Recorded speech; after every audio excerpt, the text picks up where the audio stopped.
There is a photograph most people have seen at some point in their lives. It does not matter if you have been to Nevada, if you have ever stood on that bridge and looked down into the canyon below. The image exists in some corner of everyone's memory. A massive curved wall of concrete, pale gray against red rock, water stretching blue and flat behind it as far as the eye can follow. The most photographed dam in America. The postcard version of Hoover Dam. The new footage does not look like that. What the cameras have been capturing in 2026 is something fundamentally different. Not a disaster in the Hollywood sense. No crumbling walls, no surging floods, no emergency sirens. What the footage shows is quieter and, because of that, stranger. It shows a dam that is still standing, the concrete untouched, the Art Deco towers still catching the desert light, and a reservoir behind it that is disappearing in slow motion. A white mineral ring on the canyon walls marking where the water used to be, now rising higher with every passing week. And behind all of it, a story that begins not at the dam, but 1,000 miles to the northeast, in the mountains of Colorado, where the snow that built the American Southwest simply did not come this year. Before we talk about what the cameras are showing, you need to understand what they are pointed at. Because most people, even people who live in Las Vegas or Phoenix or Los Angeles, carry a fundamentally incomplete picture of what Hoover Dam actually is. Hoover Dam was completed in 1935, after 5 years of construction that required the labor of tens of thousands of workers in brutal desert heat. At the time it opened, it was the largest hydroelectric facility on Earth. It created Lake Mead, still the largest reservoir in the United States by water capacity when full. And it did something that money and ambition alone could never have accomplished. It made permanent human settlement of the desert Southwest economically viable. Before the dam, the Colorado River was a seasonal threat. It flooded. It ran dry. It was unpredictable in the way that rivers in arid climates tend to be. After the dam, it became manageable, storable, something a civilization could be built around. On a normal operating day, Hoover Dam generates roughly 4 billion kilowatt-hours of electricity annually, feeding the power grids of Nevada, Arizona, and California. It serves approximately 1.3 million households and businesses across those 3 states. It manages water delivery to farm regions that collectively grow a significant share of the nation's food supply. Lettuce, citrus, cotton, broccoli, crops that show up in grocery stores in every state of the country. It supplies the municipal water systems of Las Vegas, Phoenix, Tucson, Los Angeles, and San Diego. One structure. One concrete wall built 90 years ago, holding up an entire region's worth of modern life. Now look at what is happening to it. The Colorado River does not start as a river. It starts as snow. Every winter, storms move across the Rocky Mountains and deposit snowpack across Colorado, Wyoming, Utah, and New Mexico. That snow does not immediately run off. It accumulates over the cold months, compresses, and sits at elevation like a frozen savings account, slowly releasing into the river system as temperatures rise in spring. The snowmelt is the river. The Snowpack Report, a monthly document published by the Natural Resources Conservation Service, is, in practical terms, a measurement of how much river is going to exist that year. What the 2026 snowpack season produced was unlike anything in the modern record. The winter started poorly. As of January 2026, statewide snowpack conditions across Colorado were already well below normal, sitting at around 57% of median, and that was before what happened in March. Then March arrived, and it was the warmest March in 132 years of record-keeping for Colorado, with temperatures running 3 to 4 degrees Fahrenheit above any previous March on record. That heat did not simply slow accumulation. It destroyed what had already built up. The snowpack, which typically peaks in early April, peaked around March 17th, weeks ahead of schedule, and then collapsed into rapid meltout before the reservoirs could capture the runoff efficiently. By April 1, 2026, statewide snow water equivalent across Colorado had dropped to just 22% of the historic median, the lowest reading ever recorded under the current measurement system. By April 9th, 71 of the state's 92 active SNOTEL monitoring stations were reporting their lowest values on record. In southwestern Colorado, conditions were even worse. The San Miguel Dolores Autonomous San Juan River Basin came in at roughly 19% of median. The Gunnison River Basin, which feeds into the critical upper Colorado drainage, sat at 23%. These are the numbers water managers in the Southwest read the way a pilot reads a fuel gauge.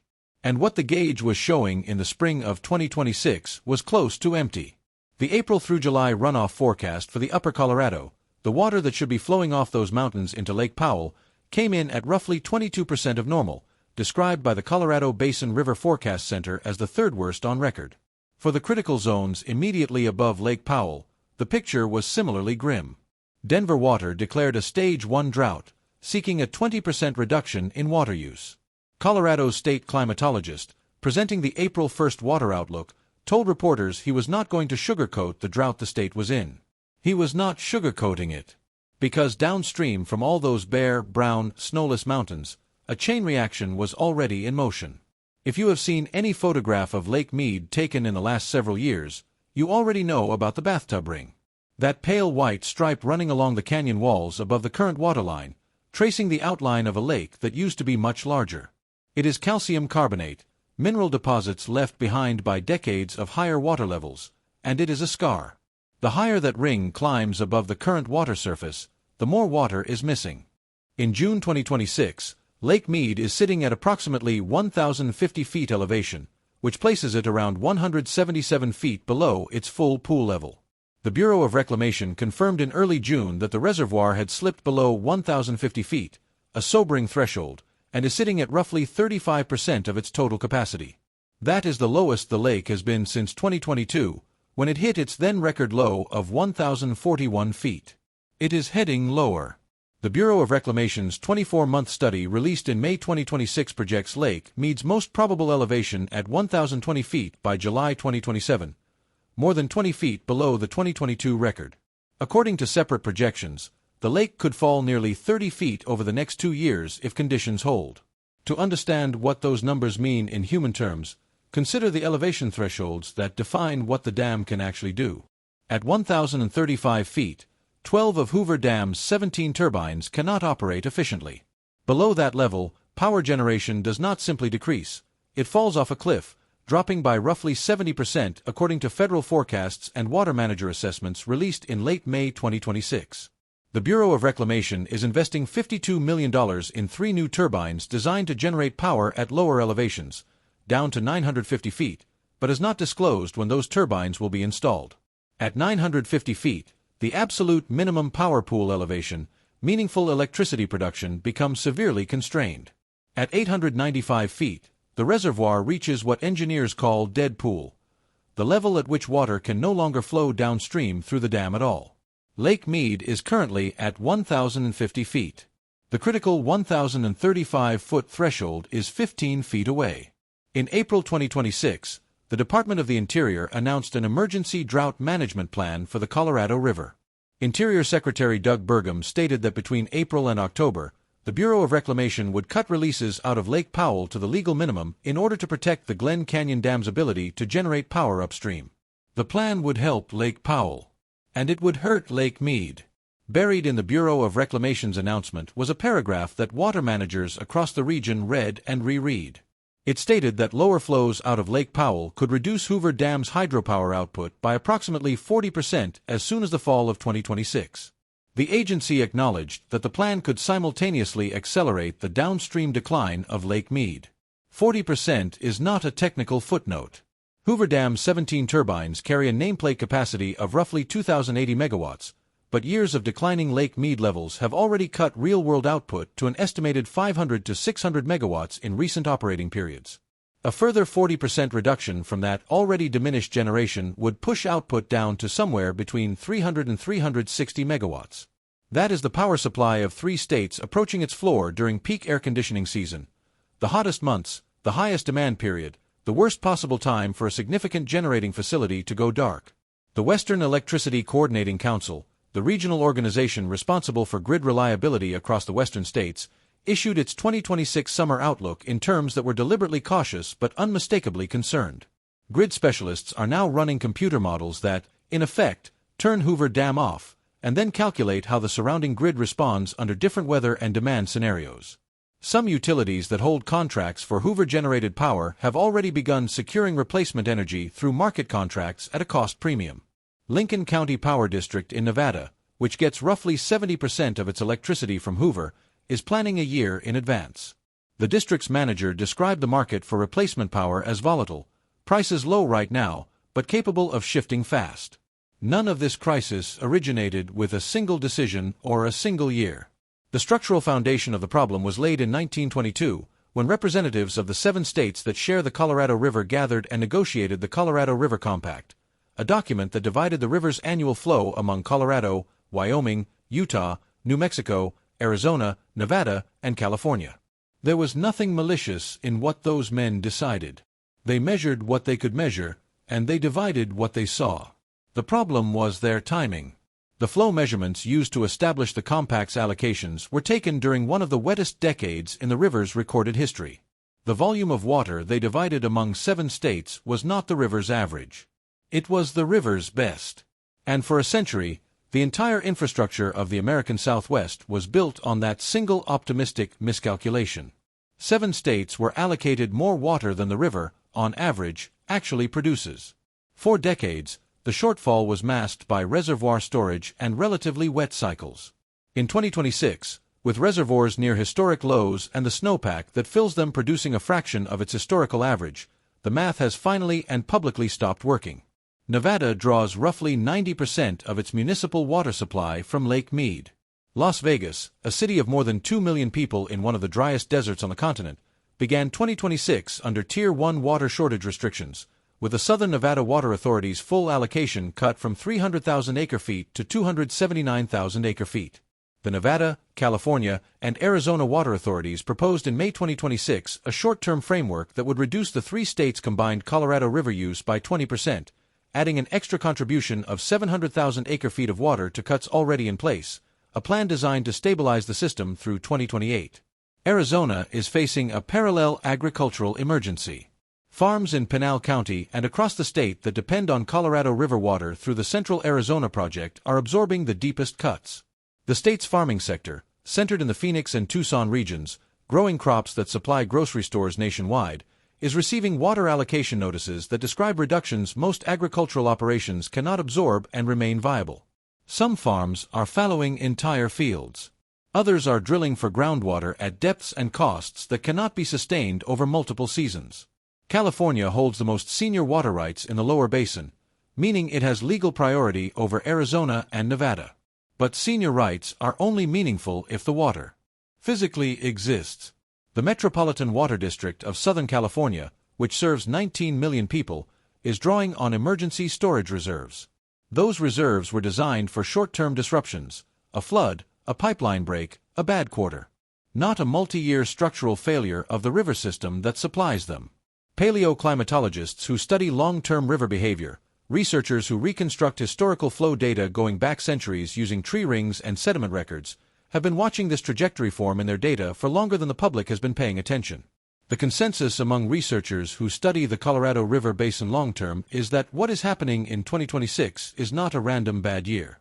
It is not an extreme outlier that the system will recover from if everyone waits patiently for normal rainfall to return. The drying trend embedded in the basin's data across multiple decades of modern measurement is consistent and directional. The mechanism behind it is not complicated, even if its implications are difficult to absorb. The American Southwest depends on a specific atmospheric circulation pattern that draws Pacific moisture inland and deposits it as snow on the Rocky Mountains. That pattern is being disrupted by warming ocean temperatures and a shifting jet stream. The storm tracks that historically delivered reliable winter snowfall to Colorado increasingly slide north into Canada. When precipitation does fall, warmer temperatures mean more of it arrives as rain rather than snow, water that runs off quickly and cannot be efficiently captured by the reservoir system. Whatever snow does accumulate tends to melt weeks earlier than historical averages, before the reservoirs are positioned to accept peak inflows. Climate models had projected snowpack conditions this severe for somewhere between 2040 and 2060. Those projections were built on the best available data. They were still off by decades. The conditions being measured in 2026 arrived roughly 15 to 20 years ahead of what the models anticipated, which raises a question no one involved in Colorado River management has a comfortable answer to. If the scientists who built those models were wrong about the timeline by that margin, what else are they off on? What is coming next that is currently scheduled for 2050? The numbers above are real. But numbers have a way of making crisis feel abstract, manageable, something happening on a chart rather than in a kitchen or a field or a town. In southwestern Colorado, farms that irrigate from the Colorado River system are going into this growing season at fractions of their normal water delivery. One tribal farming operation described to local reporters the decision to plant only one of 6 agricultural sections this year, leaving the rest fallow or converted to ranching, because the water simply was not available for full operations. In Nevada, the Southern Nevada Water Authority has been implementing conservation measures for years. Las Vegas is, in many respects, a model of urban water efficiency relative to its population size. The city recycles treated wastewater back into Lake Mead and has reduced per capita water consumption significantly over the past 2 decades. That history of conservation is now the buffer standing between Las Vegas and a genuine municipal water emergency.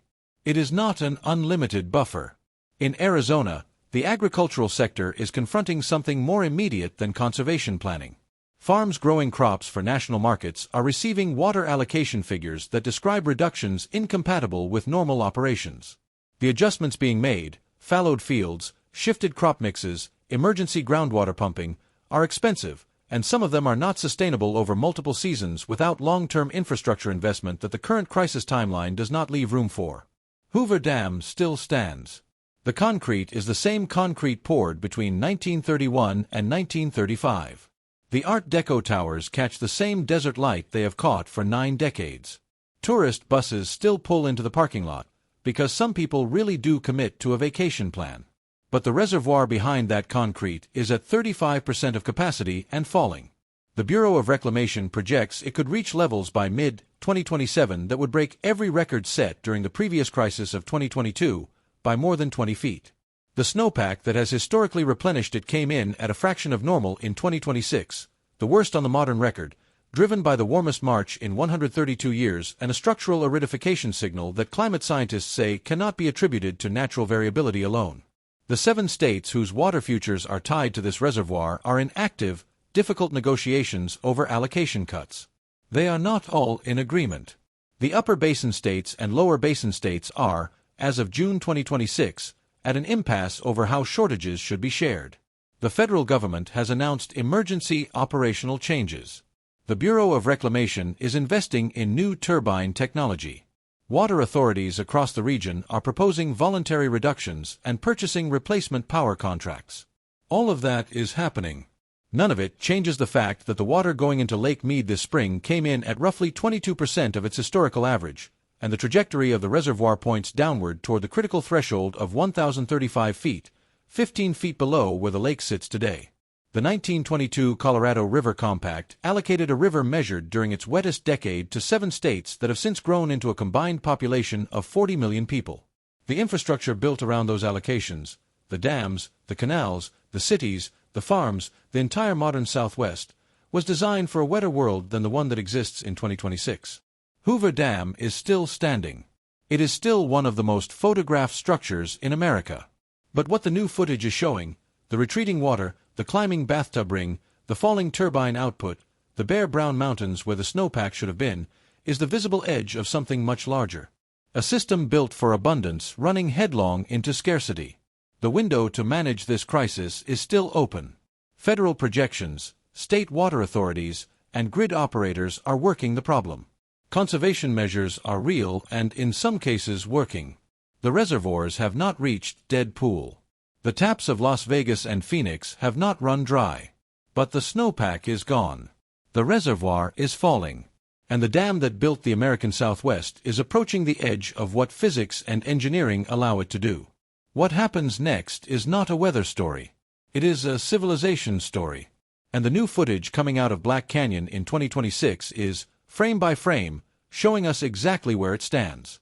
Sources: Bureau of Reclamation, Las Vegas Review-Journal, Las Vegas Sun, Newsweek, Circle of Blue, Colorado Sun, USDA Natural Resources Conservation Service, Aspen Today, Las Vegas Weekly, Fox 5 Las Vegas, Weather.com.